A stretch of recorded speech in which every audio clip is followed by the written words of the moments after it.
Welcome back to the Empowering Parents program. This is the third module, The Paradox of Parenting, and today we're going to focus on creating effective change. So, last session we talked a lot about acceptance, and so the other side of the dialectical coin, so to speak, is change, where we're looking at fostering and supporting effective change.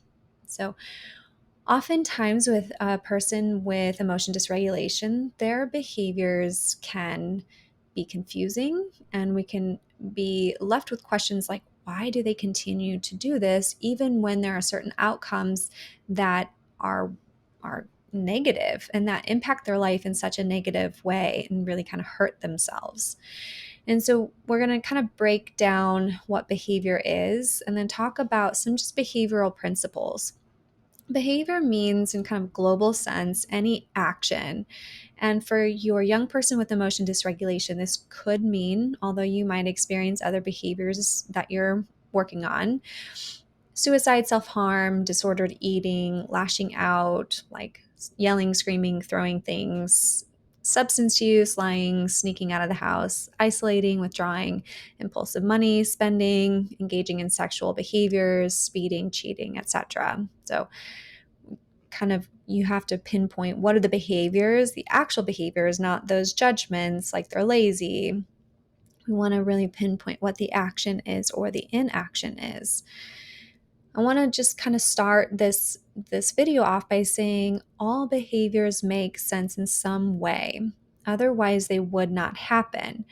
When we take a dialectical behavior therapy lens, we're looking for something called a controlling variable or several controlling variables. What holds and maintains this behavior? And I think that's really important to keep in mind, especially as a parent, but kind of using it in a curious way. Like, what is happening as to why this behavior persists, even though there are these consequences, like negative consequences? So that confusion makes sense, and we're going to switch over into that mindset that there is something that also functions for them in this behavior. So, behaviors in general can be introduced in all sorts of platforms. We can learn things through friends, social media, entertainment, family members, etc. The introduction of a behavior is not responsible for the main maintenance of the behavior. So, while there might have been a friend that introduced self harm or substances to your young person, that is not the reason why this behavior persists. The introduction is not the reason. So we're looking for what continues to hold and maintain a certain behavior or a certain behavior pattern. Often when we see a behavior that persists, usually there's something that is reinforcing it. And so we're going to look at your list here on your handout that talks about some different types of reinforcers. It can get a little confusing with the language, but kind of hold some of these ideas in mind. Positive reinforcement means you're adding in something. It doesn't always mean that there's like a positive emotion.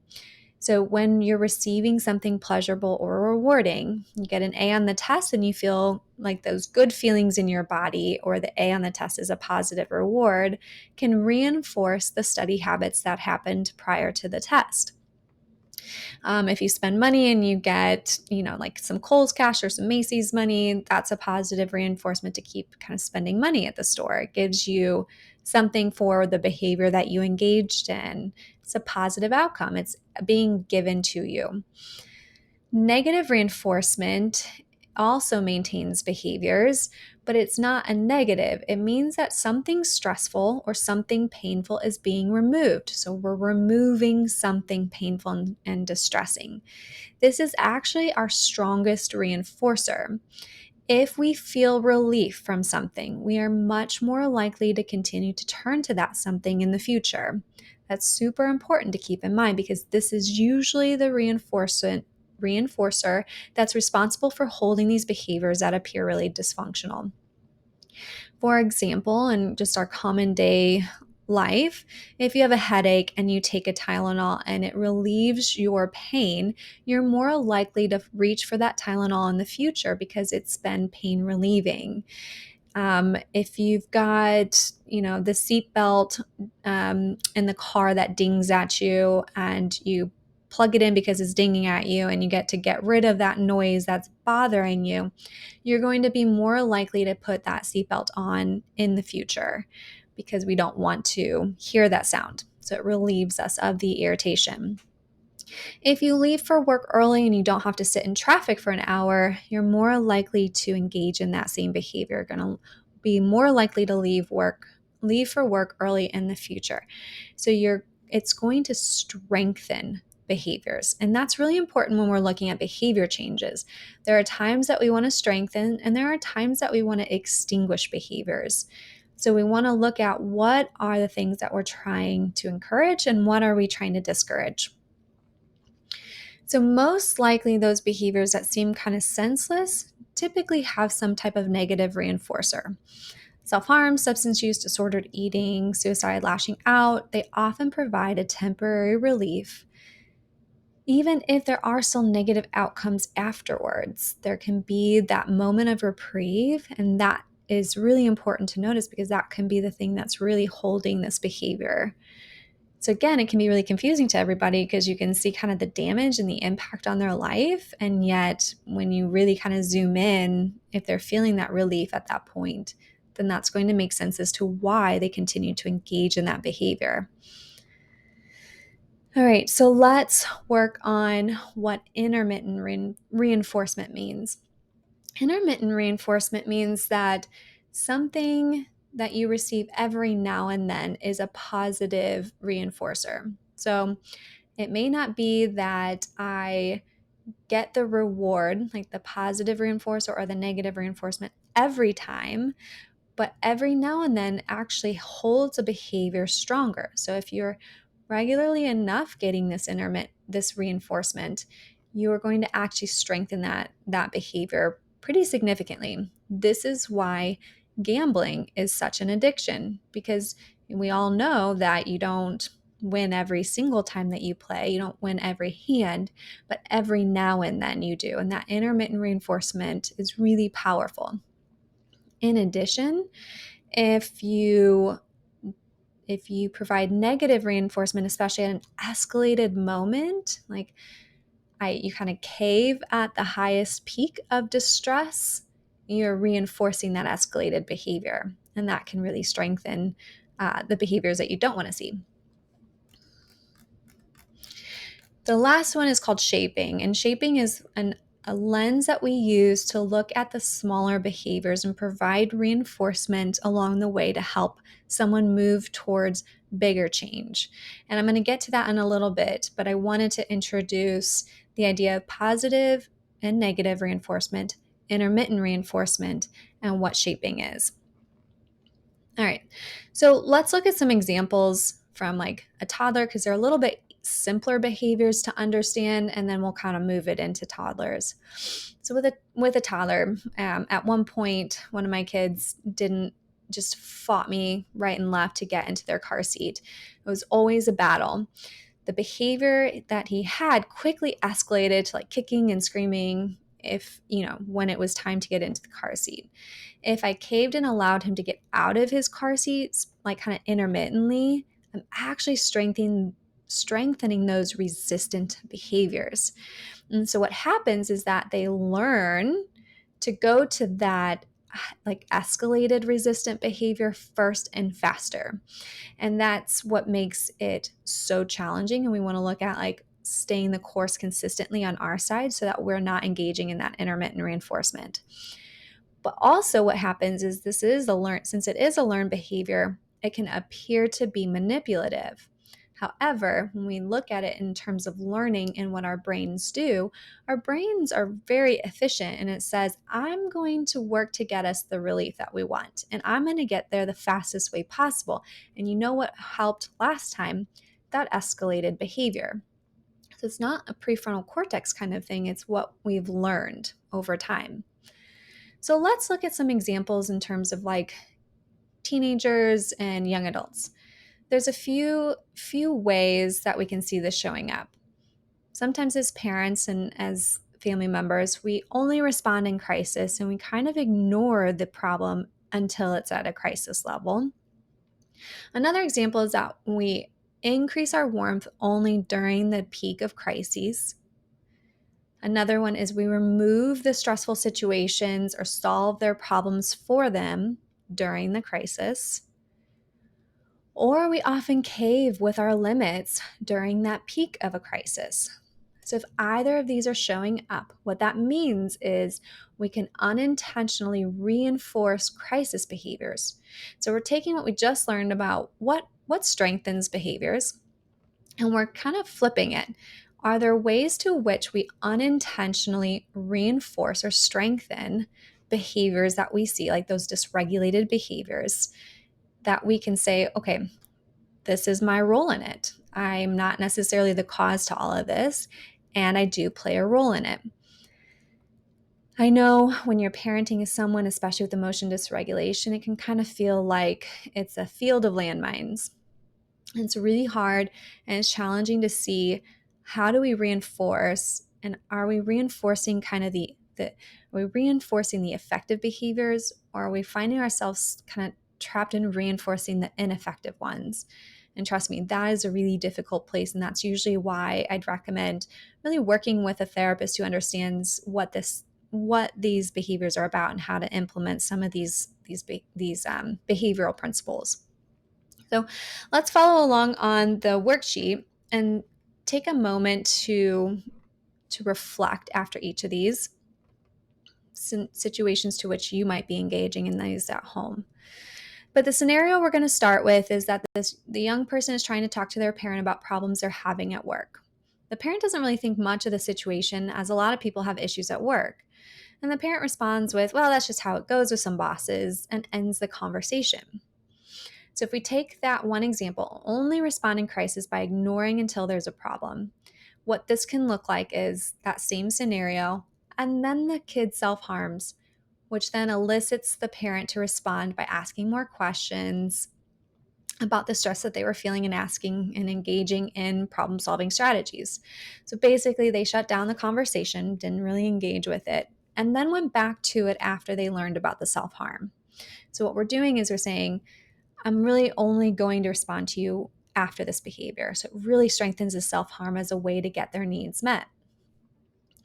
Another example, increasing our warmth and help during the crises. So after that initial response, the kid then self-harms and the parent responds with comfort, acknowledgement, softer body posture, voice tone, validation, right? We're reinforcing then the crisis behavior, the self-harm.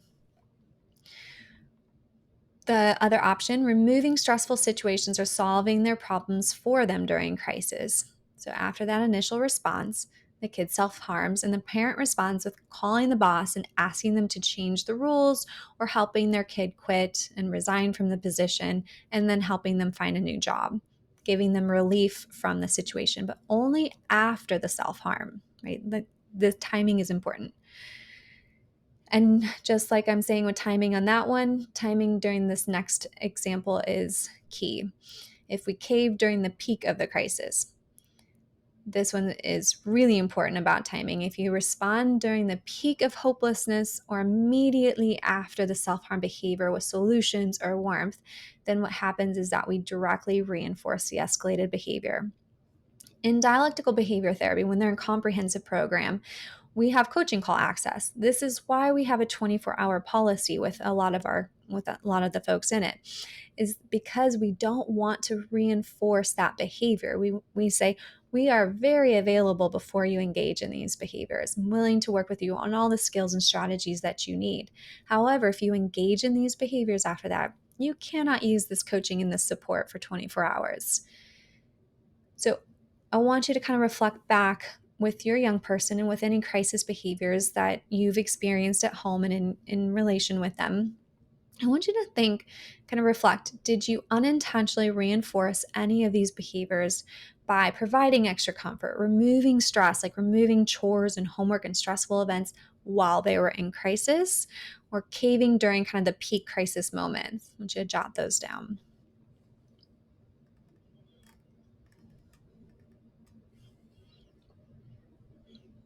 So let's take a little bit more look at shaping behaviors. Shaping behaviors of someone with emotion dysregulation is critical. We have to be able to create that eye to see where is there a noticeable difference? Where in the sea of dysfunctionality, can we zoom in and see there was an effort here? I can see this skillful behavior here or this skillful response there. Shaping gets us closer to our desired outcomes. If we only wait to provide reinforcement when there's a 90 to 100% completion or meeting that outcome, we're going to wait too long, and we're going to miss a lot of opportunities to strengthen a lot more skills in between. So let's kind of break that down and take a look at what an example can look like. So let's just say a parent has been repeatedly asking their young person to just do the dishes, and they keep kind of getting in trouble. Essentially, there's punishment that's added in terms of not doing the dishes. And let's just say that the young person actually does the dishes. No one says anything. And you might be thinking, like, yeah, what's the problem? The problem is we've missed the opportunity to strengthen the behavior that we actually want. And what happens in a lot of families is we can become overly responsive to the ineffective behaviors and start missing the ineffective or the effective ones. We want to be able to shift our lens over to, okay, what is going well? It's not about like building arrogance and being a whole big cheerleader to them, but it is about recognizing and strengthening the behaviors that we want to see. If we spend all of our time focusing and punishing ineffective ones, you're going to feel very burnt out and feel really discouraged and helpless. Punishment only works to stop behaviors. It doesn't build the behaviors that you want to see. Anytime we're looking at a behavior change, we have to take a lens for both sides of it. There are things that we want to stop, and in order to be able to stop those, you have to think too about what are we replacing that behavior with?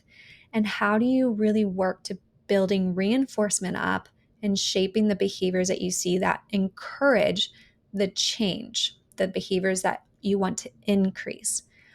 Most of the time, it only requires a little bit of acknowledgement, like, I noticed you did the dishes today. Thank you for helping. Sometimes you want to get a little creative with your reinforcers for motivation, and make sure too that the timing matches. So if we wait too long, sometimes we can reinforce other behaviors. So timing can be timing can be important. Also, with shaping, it's really important to not be picky.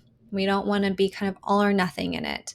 So, an example of unintentionally punishing an effective behavior is when the kid does the dishes and the parent says something like, well, why'd you leave so much water on the countertops? Or you missed all these glasses over here. So, we're responding with criticism, which is actually punishment, right? While I don't negate the fact that you'll want to provide some constructive feedback, if you're only focusing on the constructive feedback side or on the negative feedback side, then you're going to punish the behavior that was and leave the person feeling really discouraged. Instead, you can say something along the lines of, I noticed you did the dishes today. Thanks for helping. And in the future, could you please wipe up all the water on the countertops? Kind of that both and. So let's look at asking for change when it comes to parenting a kiddo with emotion dysregulation. If they're in comprehensive DBT, then you're probably going to focus on a treatment hierarchy. But I want you to just start off by making a list of all of the things that you want to see changed in your young person. What are you trying to help them accomplish?